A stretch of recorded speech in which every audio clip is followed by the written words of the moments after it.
Hey everyone, Hannah here and welcome back to another video, and today I want to go over our June 2023 finance update. If you're new to the channel, first of all, welcome. This is a channel centered all around mine and my partner's finances and all of the fun stuff that we get to do in life, which is powered ultimately by our financial journey. So if you want to be able to see more videos about either our finances or all of the fun stuff, then you're going to want to subscribe to Finance and Fun Stuff right down below. But without further ado, let's get right into this month's finance update. So we're starting off this month with the income versus expense tab. Now, taking a look at the raw data for this month, it does seem a little bit concerning as we are in the red $283 this month as looking at our income versus our expenses.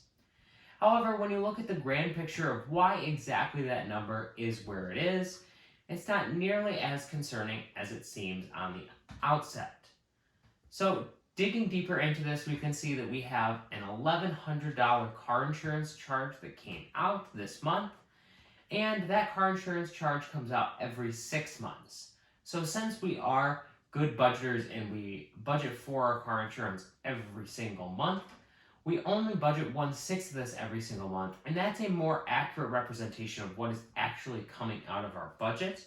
Even though this is correctly the right data, it is more accurate to think about it as what it would be for a 6-month policy, as what 1/6 of that number would be.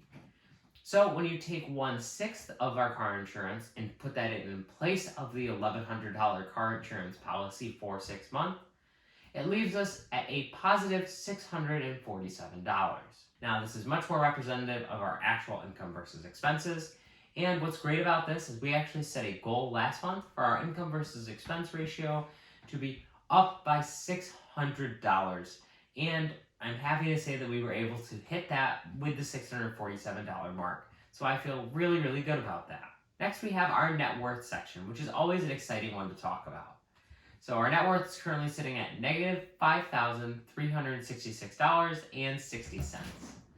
Now this number is well into the negative, and that's due entirely to us buying a new car a few months ago, and we are still obviously working at paying that off. So we are stuck in the negatives right now, but even though we are stuck in the negatives, what's nice to see is on the month-over-month trend, we are way on the up and up, and especially in regards to this last month, we have done really well with making sure that we are strict with our finances and our budget, and we are also helped out by an enormous return that we got in the last month across all of our accounts, whether it's ones that were focused more on individual stocks or ones that are tracking more of the entire stock market or the entire S&P 500. All of them have seen a great increase over the last month, and so that has brought our totals up quite a bit. Looking at exactly how much it went up from last month, we're up over $2,500 in net worth in the last month, which is just fucking mind-blowing to me. And it's because of us continually doing the right thing, making correct choices, and investing all of our money as much as we can, and moving forward with life and still getting to enjoy it. So now we're going to move over to our spending totals for the month. This is always the most exciting part for us, and I hope it's exciting for all of you too. So this is taking a look at our full chart of exactly what we spent money on this month, minus our no matter what category. Our no matter what category includes rent, car insurance, car payment, all of those sort of regular bills. And I don't include them on here, even if we are putting a little bit of extra money towards the car, because I don't feel like it's really fair to include that on here, because I think it's more beneficial to be able to look at the amount of money that we are spending from what we have left over from our quote-unquote discretionary income and see exactly where all that is going and try to get the balances down on that as low as possible, so that way we can get our investments high and we can put money towards maybe some of the other things that are in the no matter what category. So anyway, taking a look at our full wants here, between the 3 categories, my wants, Sage wants, and us wants, we are sitting at $773 spent on our wants last month. Now, this is obviously a pretty large sum of money considering the amount of money that we are taking in, but when you consider it month over month, it's actually not that bad, because when you consider it compared to last month, we are still down over $200, And I feel like that is a significant chunk for us to reduce our income down, especially since we are moving into the warmer months. And being able to lower our amount of money that we're spending on our wants is really impressive to me, even if it's only by $1, but this time it was by more than 200. And next up, taking a look at the needs but can vary. So the majority of this is groceries, and it always is, but this time the needs but can vary is much smaller, and groceries themselves is so much smaller. So groceries this month, we only spent about $482. And if you remember back to last month's finance update, we had set a goal to spend less than $600 on our grocery budget, and I'm so happy to announce that we not only hit that mark, but we completely soared underneath it and have under $500 in our grocery budget for last month. That feels really good to us because this is a savings of well over $200 that we have saved on groceries. And that makes us feel really good moving into the future because we did feel like our grocery budget was ballooning out of control due to the accessibility of having so many extra options around us.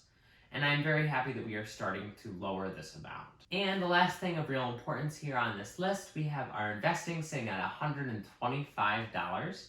Now, this is post-tax investing. So this is money going straight into our Roth IRA. Our goal last month was to have it be $100, which means we were able to smash past that, which is so great. But it's important to remember that this is not only the only investing that we are doing. We actually have an HSA that comes out of my paycheck every single week, and we have that maxed out so that we were getting the full contribution every single week. And we also have a 401(b) that we just got set up through Sage's employer, and we are happy to put that onto the budget now once it starts building up the balances, and that's going to continue to invest for us every single week. So it's nice to have those kind of recurring payments as well as what we are doing post-tax investing in a Roth IRA. So moving on to our goals for next month. So we wanted to start off with another grocery goal here. And we wanted to make sure that it was something attainable because we were able to hit that $500 mark, but we really did cognizantly think about it every single day, every single time I went to the grocery store. Hey, we can't buy this, we're buying just the necessities, what exactly do we need for our meal plans for the next few days? And I think that was all very helpful, but we don't want to be as stressed moving forward. And so we thought about a way to be able to set a goal that would still lower the amount of money we are spending, but make us feel like we aren't as restricted in terms of our grocery budget. So how are we going to be doing that? Well, this goal is going to be a combination of both our grocery budget and our eating out budget. We would like to see both our grocery and eating out budget stick under the $600 mark. This would lower the total between both of these down by a considerable margin. And I believe $600 a month on food, that's $150 a week total between eating out and groceries, is a really reasonable amount to spend. And we are very happy with that number. We just do not want to go over that. So I think having $600 as a baseline limit is a really good step moving forward to ensure that we are still making the right decisions, but it makes it a little less stressful. And if we want to have steak one day and we want to make that steak at home, we can do that. But if we want to go out for sushi once a month or twice a month, we shouldn't feel guilty about that as long as we have the money already budgeted and we find the money first. Next up, the investing goal for this month, we want to hit $200 going into investing. And this is, again, our after-tax investing going into our Roth IRA accounts. This will be really helpful. It will be a full increase of $75 over last month. And I do believe that we're going to be able to hit this very easily because this is a triple paycheck month for all of our jobs. And it's also a month where I'm going to be getting my quarterly bonus. So we should be able to not only hit this target, but probably smash through it. And I'm very excited about that possibility. And the last goal we have here is to have $1,000 set aside towards next month on the first of the month. So there is something that you can do in our budgeting software called You Need to Budget, where you can have money set aside to go towards the next month. And this is basically like setting yourself up with a little bit of a cushion. So at the end of the month, if you have excess money left over, rather than allocating it to specific categories, you can choose to put that money into a category line that says next month. And then once the first of the month hits, you can release that money into the budget and use that to budget for the things that you need. We started doing this really recently from May into June. At the end of May, we had $400 extra we were able to set aside towards the next month. And once June started, we were able to put $400 towards our immediate obligations. I want us to be able to increase this total up to $1,000 so that way we can darn near fully fund our rent budget just off of last month's income. The idea here is to build this category up as high as we can so that eventually we are fully putting all of our money from the last month into the next month category so we have a full month buffer. And I think we are doing really great work towards that. So in summation here, everybody, we have done really, really well the last 30 days, and I'm really proud of us in the steps that we are making moving forward to make ourselves have a good, safe financial future. And I'm really happy about myself with how much money I have been able to rein in on the spending, and hopefully we're able to rein it in even more as the coming months go by. But as always, I would love to hear about your personal budgets down in the comment section below, because I love being able to read about other people's personal finances and how their journey is coming along. As aforementioned, if you want to see more videos like this, you're going to want to make sure you are subscribed so that you can see them come up in your subscription box. And as always, if you would please like the channel, that really helps the channel grow and spread out to more people, and spread the message of looking at your finances critically and making changes for the better to everybody across YouTube. Thank you all so much for watching, and I'll see you all in the next one. Take care.